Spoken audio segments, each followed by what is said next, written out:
message de solidarité par rapport au peuple de Gaza. Vous avez dit, je soutiens tout à fait les crimes qu'ils subissent. Mais aujourd'hui, je pense que la conférence était vraiment sur la diaspora africaine. Donc c'est aussi important, même si on doit participer et on doit être solidaire avec ce qui se passe à Gaza. Mais aujourd'hui, je pense que la thématique, les gens sont venus pour écouter un peu les propositions. Et la seule proposition que monsieur vous avez faite, c'est d'être solidaire et d'apporter des solutions au peuple et à nos frères et à nos sœurs qui souffrent à Gaza. Donc je répète, je les soutiens. En plus, le ramadan vient de commencer et j'ose imaginer comment ça va être difficile pour eux. Mais en tant que diaspora africaine, on a des souffrances qui sont intolérables. On a des peines et je viens de cette zone. Je pense qu'Amine avait vu mes vidéos. Je viens de la zone et je ne sais pas pourquoi notre frère qui est juriste a été très hésitant, très timide par rapport au fait qu'il n'a pas voulu citer des pays, il n'a pas voulu citer certaines choses. Je ne sais pas pourquoi. Il faut citer. Quand on est en conférencier, il faut dire des choses. Il faut oser maintenant le dire clairement. On est fatigué de cacher. Pourquoi cacher? Amine l'a dit, il ne faut plus avoir peur. Et même si on prend des risques, il faut des fois le faire, sinon on va encore vivre ces atrocités pendant des siècles et des siècles. Donc moi, j'aurais voulu entendre des propositions concrètes. Je suis venu ici, je suis très révolté. Ce que j'ai vu à l'est de mon pays, dans l'est de mon pays, parce qu'on fait souvent l'erreur, c'est dans l'est de mon pays, c'est des choses qui ne peuvent pas arriver. Beaucoup de gens ici sont comme vous venez de dire, sont souvent en alliance avec l'Europe, la Commission. Et moi, quelqu'un a dit, je crois que c'est le poète, qu'on peut être fier d'être dans nos pays adoptifs. Moi, je suis dans mon pays adoptif parce que je suis belge aussi de ma carte d'identité, mais je ne suis pas très très fier en fait d'être européen. Vu les positions que l'Europe prend actuellement, il n'y a rien qui peut faire de moi un Européen qui puisse être fier des positions que prend l'Europe. L'Europe n'ose plus prendre des décisions courageuses, n'ose plus se mettre en avant, n'ose plus représenter ses droits de l'homme. Quelqu'un l'a dit, les droits de l'homme, ce n'est pas eux qui l'ont inventé. C'était des préceptes africains qu'on avait déjà depuis longtemps, mais malheureusement, on n'a pas les moyens. C'est pour ça que je reprends le discours, la question de mon confrère qui est journaliste. Quels moyens vous apporterez-vous en tant que nouvelle structure? Parce que des structures, il y en a pas mal aussi. Et c'est aussi un défaut, c'est qu'on a tellement de structures qu'à la fin, on se perd.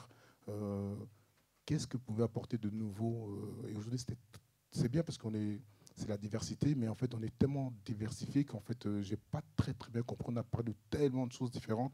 Il y a eu tellement de conférenciers qui ont parlé de sujets qui allaient de gauche à droite, de rouge qu'en bas. Donc, il faut, je pense, qu'on se concentre. Et je pense que Samine qui l'a dit, il faut qu'on décide en fait de changer les choses petit à petit. Commençons par des choses. Je vais être moins optimiste en pensant que, comme Madame l'a dit, qu'il suffit qu'une seule personne se lève et pense à instaurer les droits de l'homme. Les droits de l'homme, c'est une théorie, c'est quelque chose, on nous a toujours dit, ces droits de l'homme, qu'on est tous égaux. C'est pas vrai. Euh, dans le monde où il y a des cours pénales internationales qui sont là que pour juger les Africains ou les pays du tiers-monde. Donc il faudra aussi qu'on change d'option avec eux. Il y a les élections qui arrivent et la seule chose que nous, on peut faire, c'est de manifester. C'est bien, j'en ai fait pas mal. Aujourd'hui, on a pu faire la plus grande manifestation ici à Bruxelles qui a réuni plus de 15 000 personnes. Pas tout seul parce qu'on était en comité, on a été soutenu par le milieu associatif en général. Mais il ne faut plus faire que ça. Il faut faire des lobbying, il faut faire des pressions, il faut faire des boycotts. Mais surtout, il faut voter contre ces gens-là qui ne représentent plus. Et il faut peut-être penser encore à autre chose, il faut amener des solutions. Maintenant, ce que moi j'aurais voulu, parce que je n'ai pas les solutions, c'est qu'on nous propose des pistes de solutions. Vous l'avez dit, monsieur, c'est des pistes de solutions concrètes. Et je n'en ai pas trop entendu aujourd'hui. Encore des commissions, encore des réunions, encore des débats. Je crois qu'on a tous conscience que le chaos s'installe dans nos pays à nous. Et malheureusement, quand c'est l'Ukraine, ça les touche parce qu'ils se ressemblent. Ce sont des gens qui se ressemblent. Et quand ça touche d'autres continents, comme notamment l'Afrique, tout le monde est prêt à prendre les richesses de l'Afrique, mais personne n'est prêt à compatir avec les peuples de l'Afrique.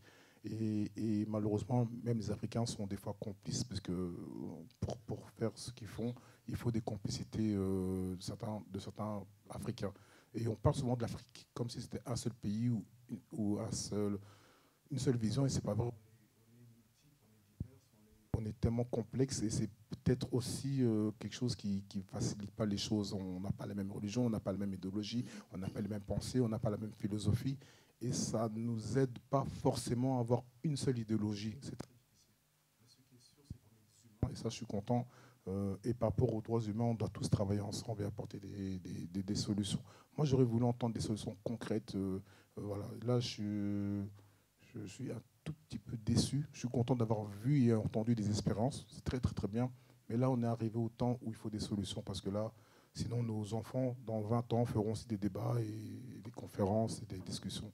Donc, est-ce qu'on peut demander peut-être aux gens de la salle ou aux conférenciers, parce que la science n'appartient pas à ces bons conférenciers, qu'est-ce qu'on peut faire comme action concrète ensemble?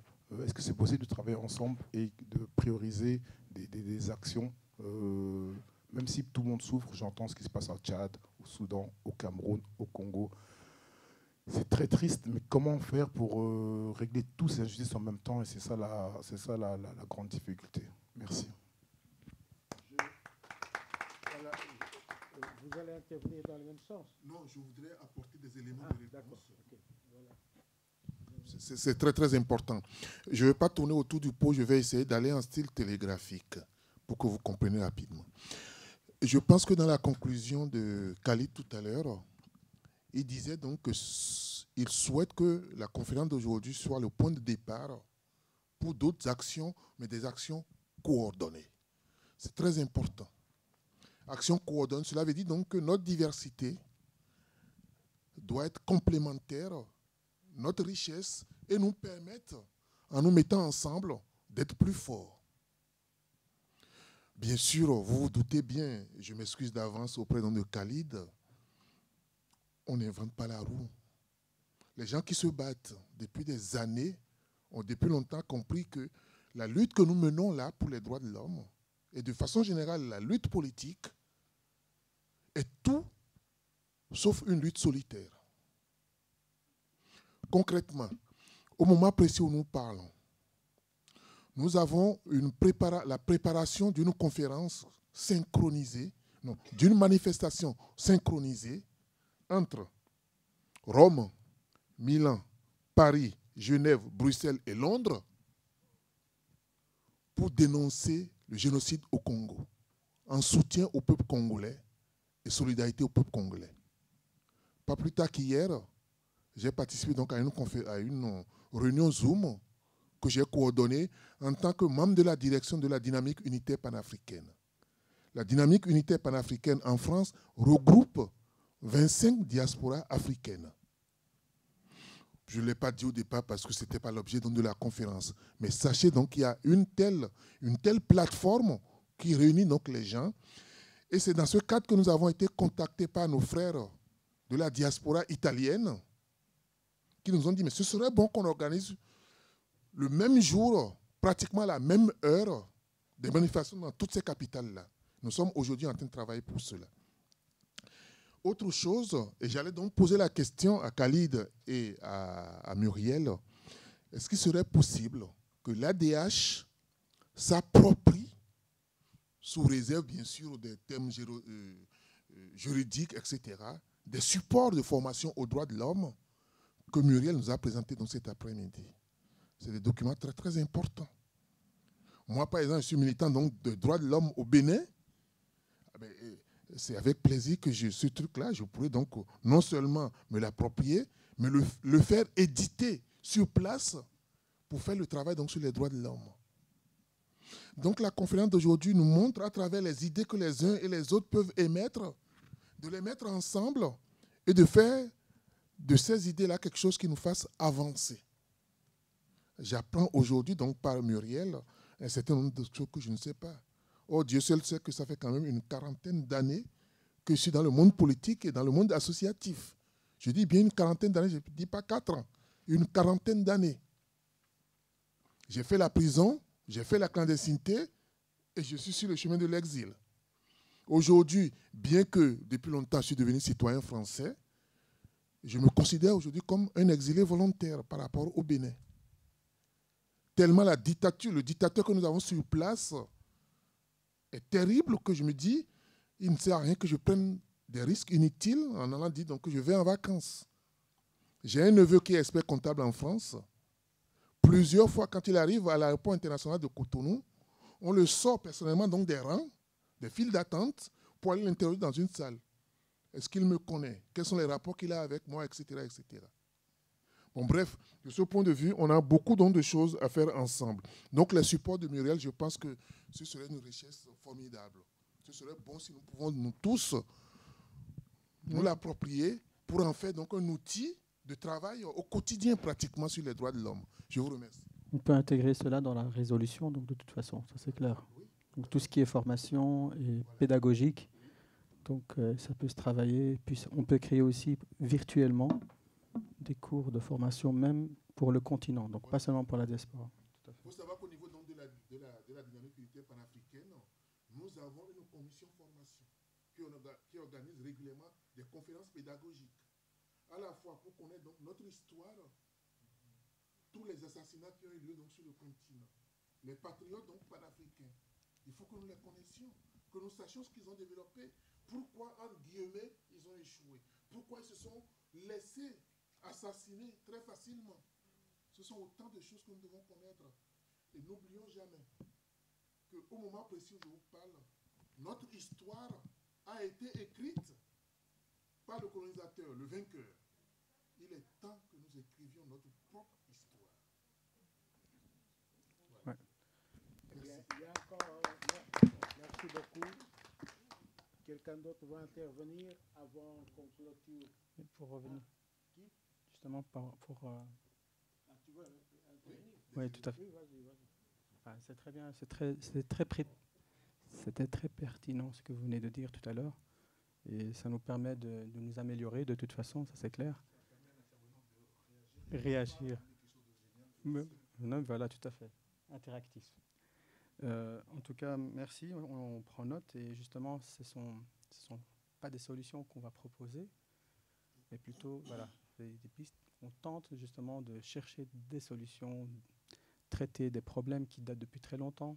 L'Afrique, ça fait des siècles, des décennies qu'ils vivent donc dans l'injustice. Et là, il est temps justement pour cette nouvelle génération. Nous avons assisté donc à des mouvements dans tout le continent africain de jeunes, que ce soit dans les manifestations, dans la société civile. Donc c'est un espoir pour nous. C'est important de travailler avec eux dans l'avenir par cette diaspora. Donc c'est le trait d'union entre nous ici. Je parle des institutions. Là maintenant, ce sont des outils. Les institutions, que ce soit européennes ou onusiennes, donc ce sont des outils qui sont mises donc à notre disposition pour justement en profiter, pour que justement on puisse arriver à atteindre ces pistes de solutions et pas des solutions parce qu'on ne peut pas être là ici. On ne peut pas prétendre arriver à des solutions malheureusement à des problèmes qui datent des siècles. Cette injustice, donc il est temps d'en parler, de créer des think tanks, donc de parler de ça. Je ne sais pas comment ça peut se faire, donc je parle ensemble, tout à fait. Voilà, tout à fait. Donc je pense, comme il a dit Amin, donc avec une main, il faut deux mains pour applaudir, n'est-ce pas? Donc ici, voilà, c'est une belle métaphore. Donc tous ensemble, je pense qu'on peut arriver à des résultats. Et quand on voudra donc faire des actions, quand on a un collectif, une plateforme, on sera beaucoup plus écouté que si on était donc une ONG, une association d'un pays africain seulement. Donc là, on doit parler de tout le continent et mobiliser d'autres pays qui n'ont pas pu assister, qui n'ont pas pu être... pour peut-être des raisons que, comme il a... votre Dido, donc comme il a bien dit, oui, les gens sont fatigués, sont déçus. Donc là, c'est clair, c'est vraiment pertinent ce que vous avez dit et on espère justement apporter donc une contribution donc, pour qu'il y ait un changement enfin donc, dans cette injustice. Merci à M. Dacha. Donc, je pense que c'est le poème ou bien il y a d'autres choses à ajouter? Non, je pense qu'il n'y a plus personne. Alors, on va terminer avec le poème. Eh bien, c'est en direct, en live, comme vous avez vu. Hein? C'était un défi que je lui ai lancé, en effet, et il a assumé le défi. J'ose pas encore le dire. Hein. Bon, le poème s'intitule « Le toit du monde ». La tour des songes, le salut de la vérité sur le mensonge. L'obscurité brille de 1000 lumières. La peur sanglote, sanglote dans une tanière où l'espoir se fracasse sur les murs de la manipulation, les murs de la consternation, les murs de la désolation, les murs de la constellation, où la dignité tombe à compte-gouttes, où l'espoir se murmure dans le doute, à l'aube du jour où les hommes vivront ensemble, sans distinction de race, de culture, de religion, où seul l'homme est l'homme, où l'homme sera la seule valeur. Merci.